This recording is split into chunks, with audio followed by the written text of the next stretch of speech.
Okay, so sport fans, we're at the end of the 2018 college football season. This is championship week. I'm Cody Havard, and as part of my marketing class this semester, all of the people around this table have been the ones creating and producing the This Week in Rivalry podcasts. They've done a fantastic job. Very proud of the work that they've done. Proud of the work they've done with the promotion, or with the podcast, but also with the promotion and everything of disseminating the information. So what we're going to do this week is have a short kind of wrap-up episode. Most everyone who's worked on the podcast is here, and just talk to people about their experiences, general experiences with the podcast and their takeaways, and then we do just let us know what you thought, kind of highlights some of the things you enjoyed with it. I felt like it was a great experience. It allowed me to follow players that I didn't follow before after doing my research, and it just opened my mind up to like just not being one-sided track, like focusing on just one team that I like, and like to explore other teams as well. Okay. My experience was you learned about why these schools don't really like each other, or it's friendly rivalry or not. What kind of trophies they play for. There's a lot more rivalries around the country than the ones we typically see, because I typically follow football in the SEC, so I didn't know about much of these rivalries out there in the West Coast or sometimes in the East Coast.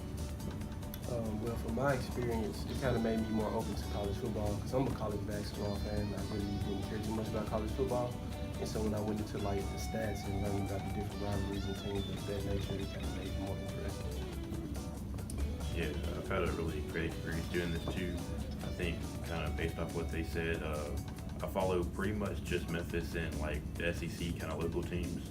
So I've really kind of been opened up to new rivalries around the country, just kind of why they play and the history behind some of those games. Yeah, I thought it was kind of cool to take a different approach to the classroom instead of just traditional classroom. It was more like engaged with sports and more hands-on with the rivalries. It was cool to see how like far back these rivalries go and how much history is behind them, and all the stats and whatnot. So I guess one takeaway is like being more able to work with like partners and work with a group and whatnot.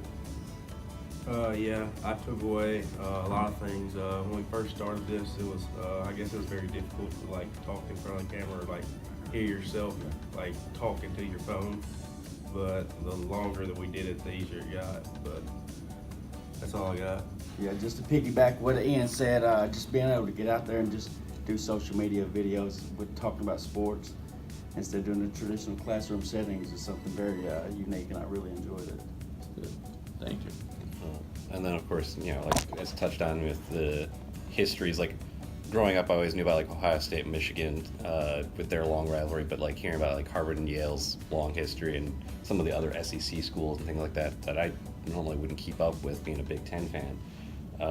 That was always kind of cool to learn all these new things, but as also touched on, doing these projects and being more hands-on with like the assignments as opposed to doing like a paper.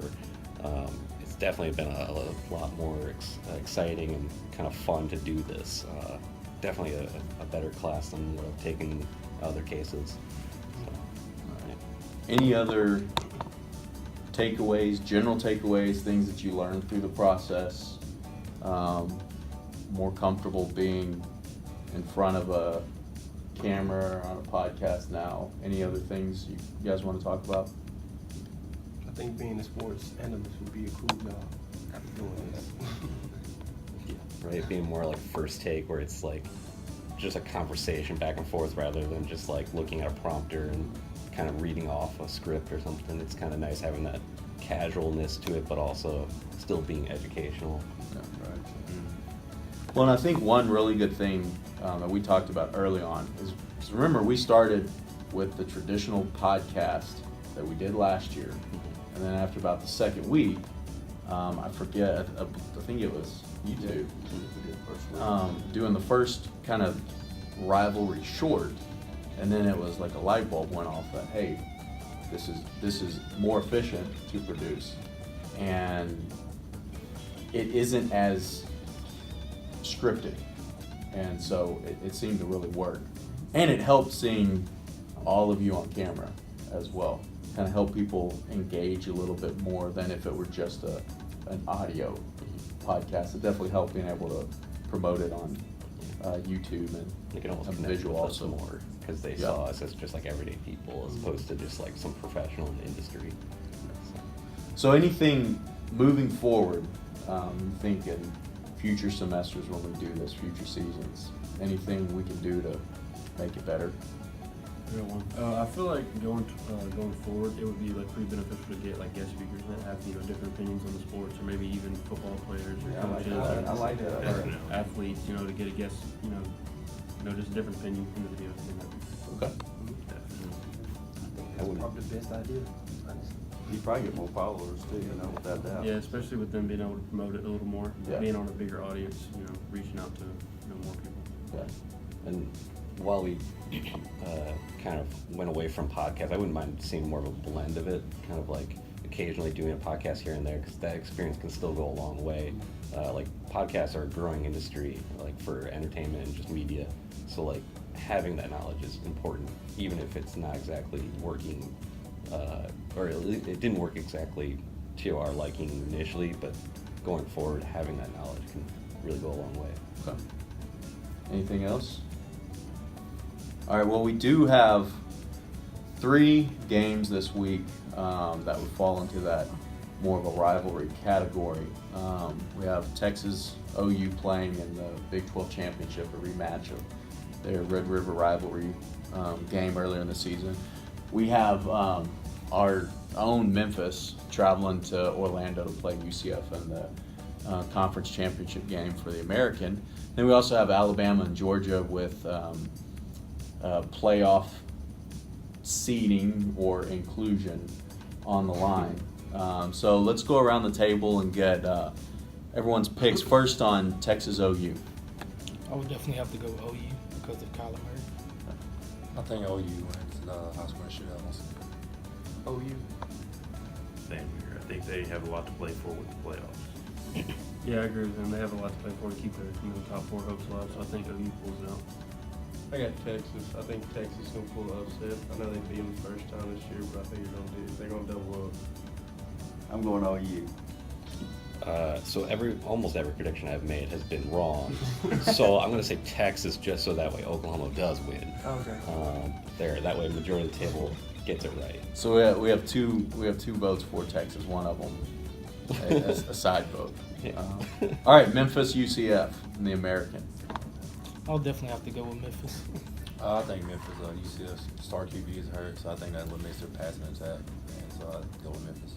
Memphis, of course. Yeah, I think Memphis has been playing a lot better at the end of the year, and like you said, Mackenzie Milton's done for the year, and I think Memphis is due. They've lost the last 2 seasons. As much as I hate to say it, I think UCF's going to play with that chip on their shoulder from their star quarterback being out. I just think they're going to drive that behind them, and I think they'll probably, especially with that home crowd, is incredible. Yeah, I'm gonna go with Memphis. I think they're tired of losing to UCF. So.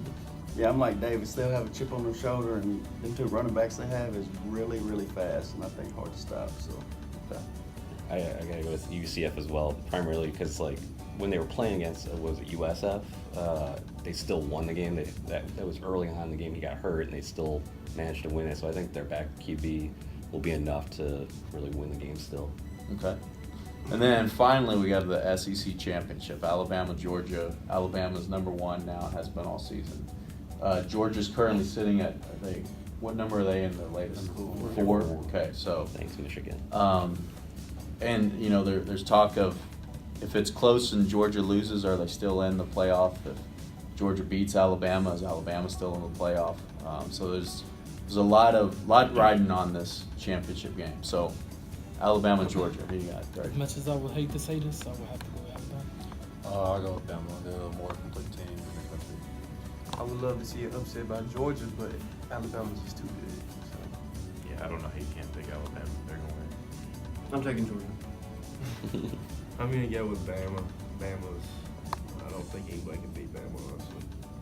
the most dominant team all year. You gotta show the Jack. Yeah, and you're I happy would say with it. Georgia, but I'm going with the GOAT next second. So. I'm going with Georgia. I think it has to happen. There's got to be an upset at some point, so I think Georgia's the one to do it. All right. Well, as I said, these guys did an awesome job this semester. Also, thanks to my grad assistant, Megan Lominick. She helped out a lot during this semester. She's behind the camera filming right now. And everyone did a great job. Thanks. I'm proud of the work you all did. And anything else? All right. Well, enjoy the weekend.